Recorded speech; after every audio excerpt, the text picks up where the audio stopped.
Bonjour à tous, c'est Smart Impact, l'émission des entreprises à impact positif. Et voici le sommaire. Mon invité, c'est Romain de Garcini, le président de StockPro, plateforme de réemploi et de vente de matériaux de construction neufs. Il propose de nouveaux indicateurs d'impact pour développer l'économie circulaire dans le secteur.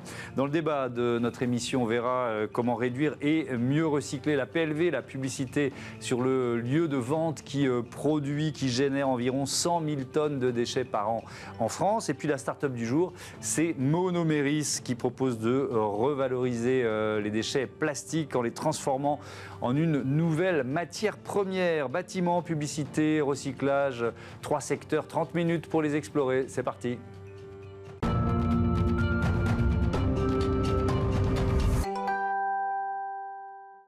L'invité de Smart Impact, c'est Romain de Garcini. Bonjour. Bonjour. Bienvenue, vous êtes le cofondateur, président de StockPro, créé en 2018 avec Stéphane Renou, plateforme de réemploi et de vente de matériaux de construction neufs. C'est ça le concept? Exactement, c'est ça le concept. Ça peut paraître un peu étonnant, mais il y a beaucoup de matériaux neufs dans l'industrie du BTP qui sont jetés sans avoir eu une première utilisation. C'est déjà un constat qu'on a du mal à comprendre. Oui, ça existe dans plein d'autres industries, comme l'alimentaire notamment, mais c'est vrai que nous, on part du principe que le meilleur déchet, celui qu'on ne produit pas, et c'est toute notre action chez StockPro. Alors, qui sont vos clients et surtout, quels services vous leur proposez? Alors, on a deux types de clients. Nos clients, c'est d'abord, et notre solution s'adresse d'abord et avant tout à l'industrie de la construction, les entreprises qui installent, qui font les chantiers, les distributeurs et les fabricants. Chacun d'entre eux, en fait, au cours de leurs actions, gaspille des matériaux. Donc, notre mission, c'est de les accompagner en leur proposant des solutions pour limiter justement le gaspillage de ces matériaux. Et à l'autre bout de la chaîne, nos clients qui achètent ces produits, ce sont des professionnels de la construction qui ont envie d'installer et d'utiliser ces matériaux de réemploi dans leur chantier, ou des particuliers bricoleurs ou des artisans. On parle de quelle quantité de matériaux neufs non utilisés dans le secteur du bâtiment? Alors en France, ça représente 5 milliards d'euros par an. Et c'est un gaspillage qui est assez structurel. C'est-à-dire qu'année après année, on recrée ce gaspillage. En Europe, c'est 38 milliards. Donc vous voyez, c'est un marché gigantesque. Ça représente, pour vous donner un chiffre, 7% de la production de déchets du BTP. Ce qui veut dire que si on utilisait 100% de ce qui est produit, mécaniquement, on diminuerait de 7% la production de déchets du BTP. Alors que le chiffre global que j'ai trouvé en préparant l'émission, c'est 224 millions de tonnes de déchets produits chaque année par ce secteur du BTP.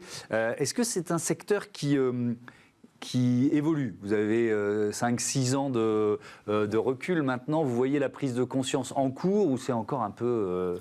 vous sortez les rames de temps en temps pour convaincre? Pour convaincre, tous les jours on essaie de convaincre.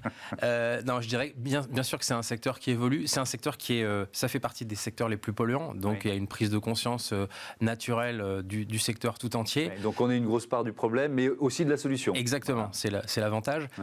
Donc oui, depuis 6 ans, beaucoup de choses ont évolué. Il y a énormément de propositions de start-up qui se sont créées pour disrupter, c'est le mot un peu à la mode, en tout cas essayer de faire changer les habitudes de la construction.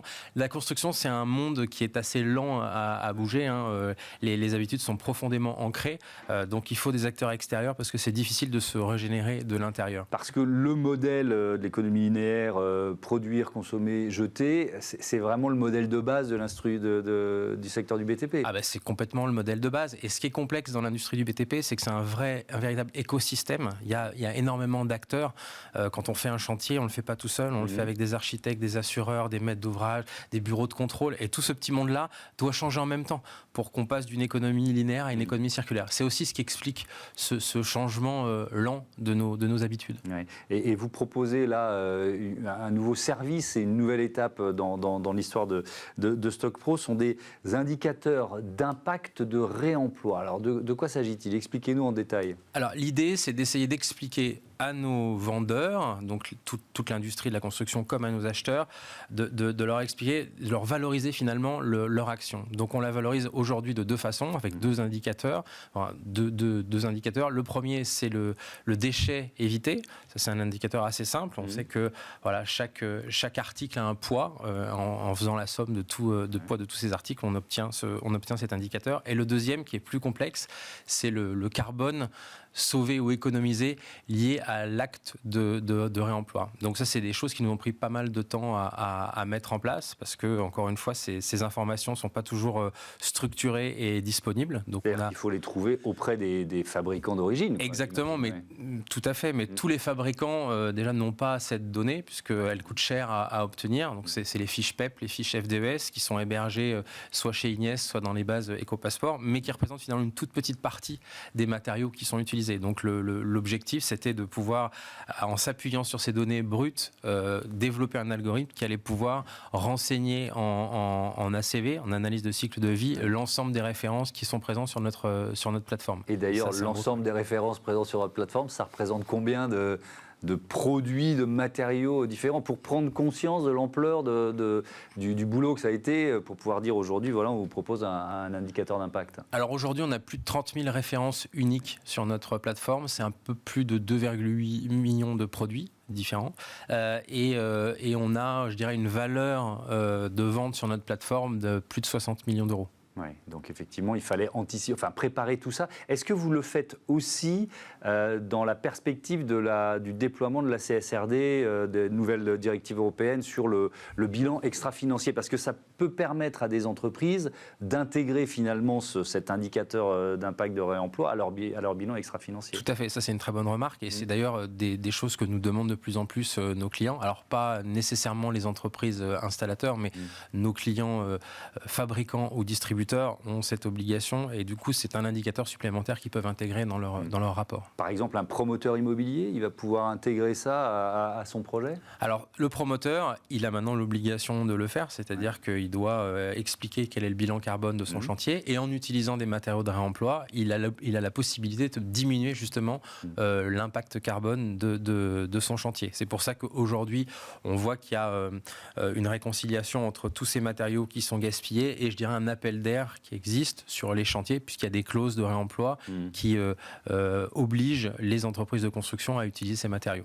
Et si on fait si on essaye d'évaluer finalement ce mouvement, vous nous dites qu'il y a une prise de conscience, elle est réelle, je suis assez d'accord avec vous, on la ressent ici dans cette émission. On était il y a quelques jours au Salon de l'immobilier bas carbone. Bon, il y a un mouvement dans ce sens-là. Le rôle des collectivités locales, c'est-à-dire qu'il y a pas mal de collectivités locales qui conditionnent des marchés justement à la durabilité du projet. Vous le ressentez ça aussi ? Un peu. Mais ça pourrait être... Pas suffisamment intéressant. Pas suffisamment, parce que la complexité, comme je vous le disais, c'est une approche collective. Donc évidemment, il faut une impulsion. Et le maître d'ouvrage doit être celui qui donne l'impulsion. Mais après, quand vous vous retrouvez en pratique et que l'entreprise vous explique que si on doit utiliser des méthodes de réemploi, ça va reporter le chantier de 2 semaines ou ça va créer de nouvelles incertitudes.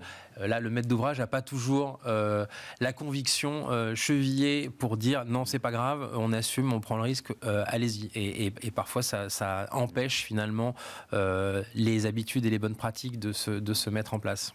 Vous avez fait votre bilan carbone, après 5-6 ans d'existence, ça donne quoi? On a fait notre bilan carbone, 363 tonnes, et ce qui est intéressant, c'est que 98% de notre bilan carbone est du scope 3, donc finalement... C'est des émissions indirectes. Vos clients, voilà. Et donc, un de nos objectifs, c'est comment évangéliser et discuter avec nos clients pour les aider à changer un peu leurs habitudes, ce qui, indirectement, impactera positivement notre bilan pour la suite. Et ça fait partie vraiment, c'est un axe important de votre stratégie RSE?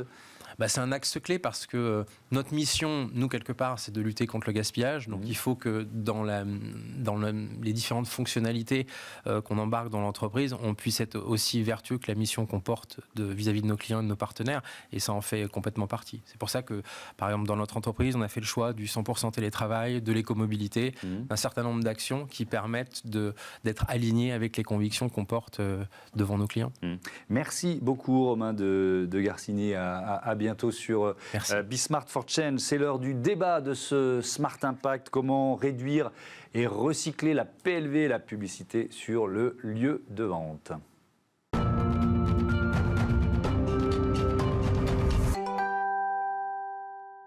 On parle du secteur de la PLV, la publicité sur le lieu de vente, avec Florent Delpierre. Bonjour, bienvenue. Bonjour. Le fondateur, le PDG d'Iconomédia, et César Leblanc, bonjour. Bonjour. Directeur d'Iconogreen, et on va comprendre le lien qu'il y a entre vous en présentant peut-être Iconomédia pour commencer. Créé il y a combien de temps et avec quelle idée ?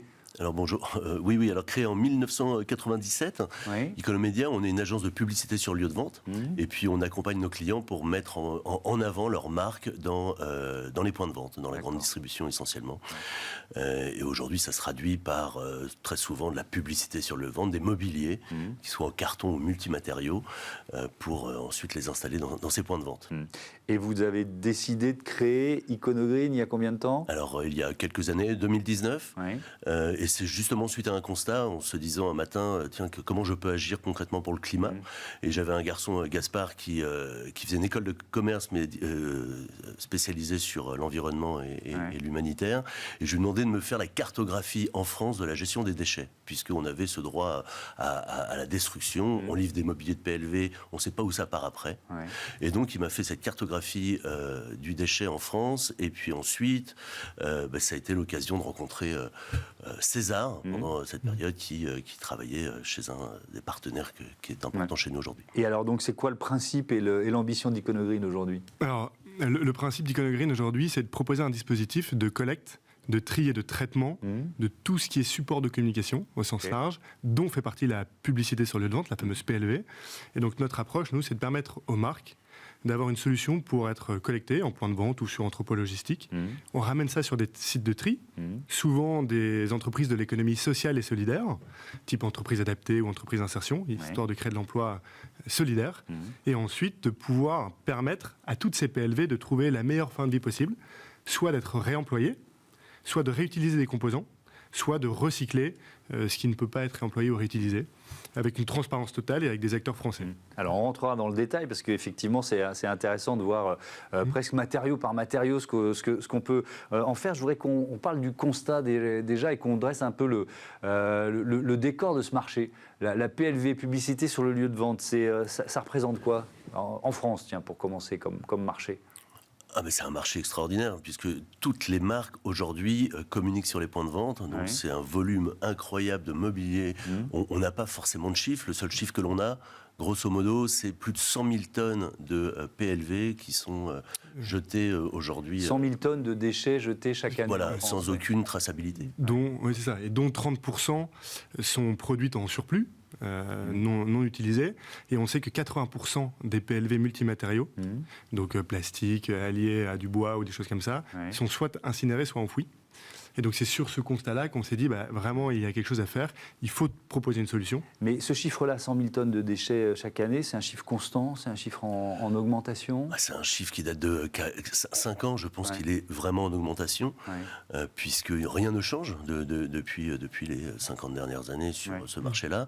Et ensuite, il doit y avoir maintenant une nouvelle vision du mobilier de PLV, c'est l'éco-conception. Donc tout le monde en parle beaucoup aujourd'hui d'éco-concevoir. Ces PLV, c'est mettre moins de plastique ou le retirer. Ce genre de choses. C'est avant même de le produire, c'est dire comment on va le réutiliser, rallonger son cycle de vie. Exactement. Et aujourd'hui, la démarche clairement d'Iconomédia, et d'Iconogreen, c'est dès qu'on fait le premier coup de crayon, ça va être de lui donner sa fin de vie et certainement sur le réemploi ou la réutilisation, avant même de penser à du recyclage. Est-ce que c'est une préoccupation, puisque vous avez le recul, vous avez créé Iconomédia il y a 25 ans, c'est ça à peu près. Donc, est-ce que c'est une préoccupation qui vient aussi ou d'abord de vos clients ? Comment vous évaluez ça ?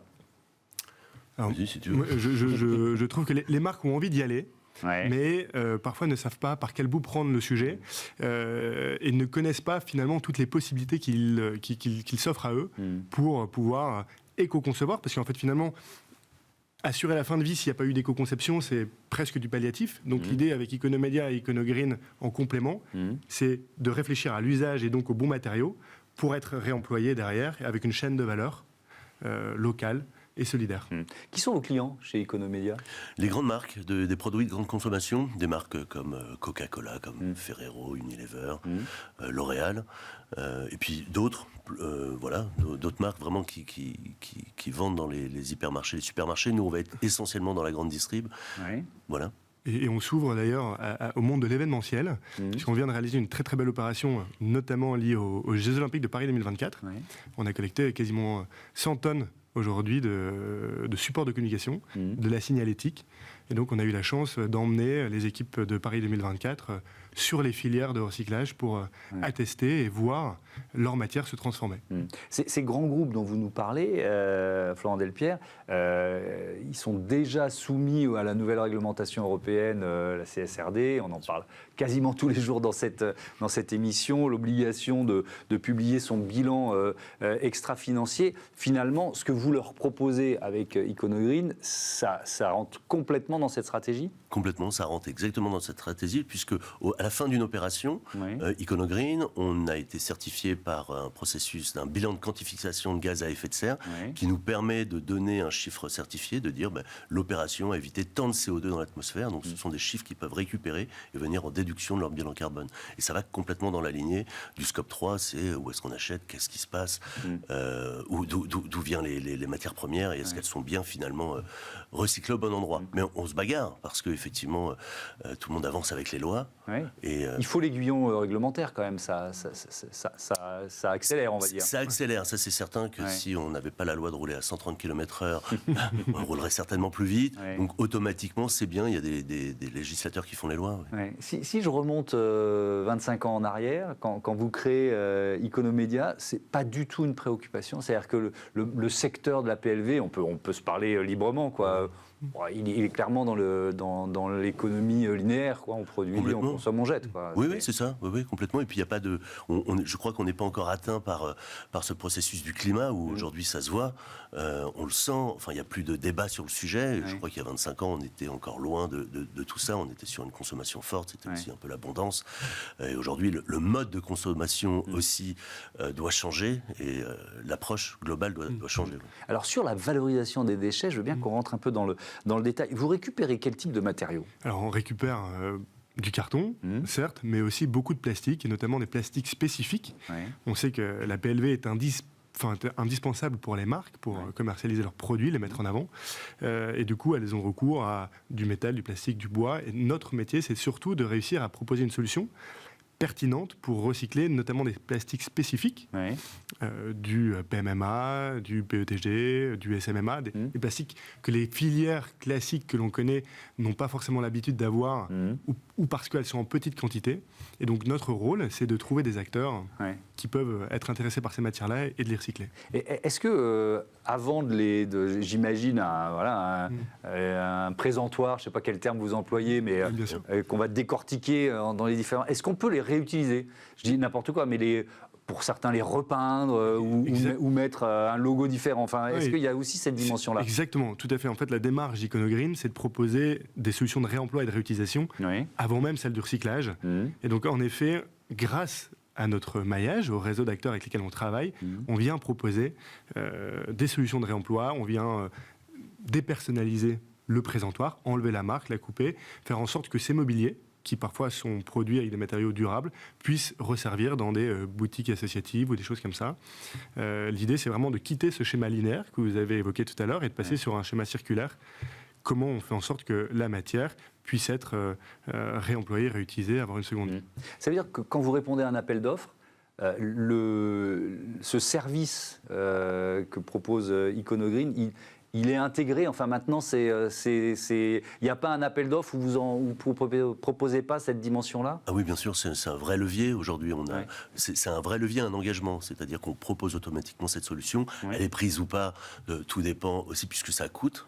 Il y a un surcoût quand même. Exactement. Donc, est-ce que ça rentre dans les ROI des entreprises ? Est-ce qu'on a une vision à moyen terme, long terme ? Enfin, voilà, c'est beaucoup de débats qu'on a avec nos clients. Mais je crois qu'ils sont prêts. Il faut simplement... profiter de cette intelligence collective qu'il y a dans les entreprises pour pouvoir avancer sur ces sujets. Vous avez pu faire le bilan de l'action depuis que Iconogreen a été créé, donc ça fait 5 ans si je calcule bien, c'est-à-dire en CO2 économisé, en émissions de gaz à effet de serre, etc. Bien sûr, on trace l'ensemble des opérations réalisées, et donc on actualise le bilan tous les jours sur notre site internet, et donc là aujourd'hui on est à 350 tonnes de déchets collectés, et ce qui nous permet d'économiser 550 tonnes de CO2 évité. Donc, on est hyper fiers de ce résultat-là. Et surtout, on indique aussi le nombre d'heures générées pour l'économie sociale et solidaire. Et aujourd'hui, on est à 3700 heures générées. Parce que vous travaillez avec un ESAT, c'est ça? Avec plusieurs ESAT, avec des entreprises d'insertion, et donc notamment sur ces étapes de dépersonnalisation ou de séparation des matériaux. Si ces étapes-là ne sont pas faites par l'activité humaine, il n'y a pas de machine qui existe pour séparer facilement sur une PLV, un présentoir, les parties en métal, les parties en bois ou séparer la marque. Donc on est hyper fiers de pouvoir d'ailleurs rapprocher les mains de très grandes boîtes, comme de très grands groupes, comme on a évoqué tout à l'heure, L'Oréal, Coca-Cola, etc., avec finalement des petits acteurs, des entreprises... Voilà. Oui, dernier élément sur l'aspect local. Oui. Et, vous voyez ce que je veux dire? J'imagine que vous avez des contrats qui peuvent être un peu partout en France. Est-ce que vous trouvez forcément des partenaires locaux pour ne pas faire des milliers de kilomètres aux matériaux en question? Exactement. Et en fait, c'est la force d'Iconogreen au départ même du sujet, c'est de se dire comment on peut mailler intelligemment le territoire en ayant... alors on a des partenaires de collecte, mais surtout on a une 50aine de partenaires de tri, donc des entreprises vraiment indépendantes qui peuvent accueillir la matière et en effet séparer et trier les matériaux. Merci beaucoup, merci à tous les deux d'être venus nous présenter Iconogreen et à bientôt sur Bismart for Merci Change. beaucoup. On passe à notre rubrique Smart Ideas, une start-up à l'honneur comme tous les jours.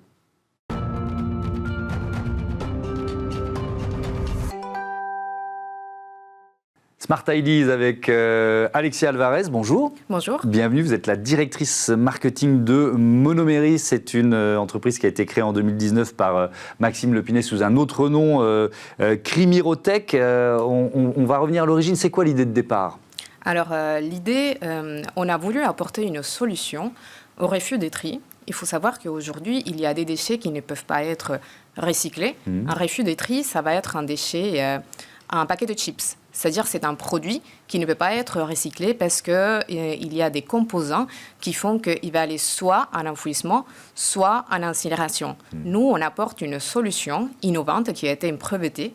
On a des catalyseurs liquides minéraux qui vont apporter une solution et qui vont transformer ce déchet en monomère. Alors, c'est quoi un monomère? Parce que tout le monde Parce qu'on dit ne le sait polymère, monomère. Donc, c'est quoi un monomère? Tout à fait. Un monomère, c'est tout simplement le nom scientifique qu'on va venir donner à un gaz de type industriel, éthylène, propylène, styrène, et qui va servir à faire des produits de la vie quotidienne comme le plastique, le textile, des médicaments, des produits de la cosmétique, de la peinture, entre autres.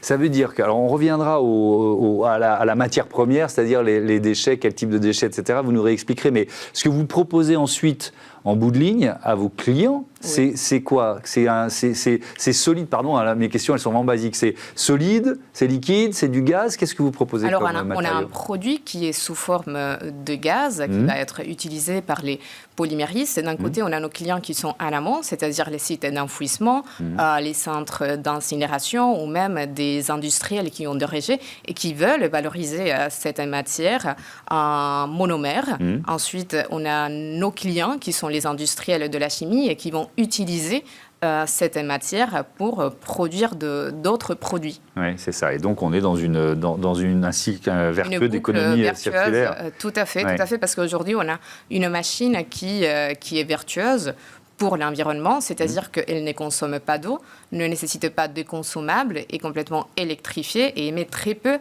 de CO2. Parce qu'il faut savoir qu'aujourd'hui, les monomères qui sont produits, ils sont issus de matières fossiles. Donc nous, on a une technologie qui permet de recycler des déchets, de la matière, et on peut transformer cette matière à l'infini. Ouais. Avec donc, on va essayer de ne pas être trop compliqué, mais vous parlez de dépolymérisation, ce qui est logique, ionique. Comment ça marche ? Alors, c'est des catalyseurs sous forme de liquides minéraux. Donc, ce sont des liquides qu'on va chauffer. On va mettre la matière, le déchet, en contact avec ces liquides et ensuite on va avoir un gaz qui aura les mêmes qualités qu'un gaz issu de la matière fossile. C'est important quand même d'avoir un gaz qui va être qualitatif afin qu'on puisse être compétitif. Bien sûr. Et ce gaz va servir à faire de nouveaux produits, mais qui vont être complètement décarbonés. Ce qui est important à savoir, c'est que nous, on va travailler avec des sites d'enfouissement, incinération ou des industriels, mais le gaz, le monomère qui va en sortir, il va être la propriété du client, ce qui va lui permettre d'avoir un ROI en moins de 4 ans et une rentabilité à long terme. Oui. Pour le client, celui qui va racheter la machine, c'est-à-dire le centre d'incinération, site d'enfouissement ou l'industriel. Ok, bien compris. On parle de quels déchets au départ? C'est des déchets plastiques ou ça peut être plus vaste que ça? En fait, ça peut être tout type de déchets. Nous, on se focalise quand même sur les déchets plastiques parce qu'aujourd'hui, c'est une pollution qui touche tous les pays, mais on peut traiter tout type de déchets. Ça, c'est très important à savoir parce qu'aujourd'hui, il y a des technologies qui vont se focaliser sur un seul type de plastique, alors que nous, on peut traiter tout type de déchets, même s'ils sont en mélange et même s'ils sont souillés. Donc, on a cette capacité avec notre technologie de pouvoir tout traiter, et ce qui est quand même un avantage pour des clients comme des sites d'enfouissement qui vont recevoir tout type de déchets. Ça veut dire notamment il y a des plastiques qui ne sont pas recyclables aujourd'hui. Oui, tout à fait. Parce qu'ils sont trop compliqués, il y a trop de matériaux mélangés. Il y a trop de composants, il y a trop d'additifs, ce qui fait qu'aujourd'hui, le tri mécanique, il y a une limite. Aujourd'hui, seulement 21% des plastiques sont recyclés en France, 9% à l'international. Et il faut savoir qu'il y a 460 millions de tonnes de plastique qui sont produites chaque année. C'est un marché qui continue de croître, la production de plastique. Il va tripler d'ici 2060, donc il faut trouver une solution, il faut apporter une solution. Et le problème, c'est qu'aujourd'hui, un plastique n'est pas fait d'un seul type de monomère. Il y a plusieurs monomères, il y a des additifs, il y a des composants qui font qu'aujourd'hui, un centre de recyclage mécanique ne pourra pas recycler tous les plastiques.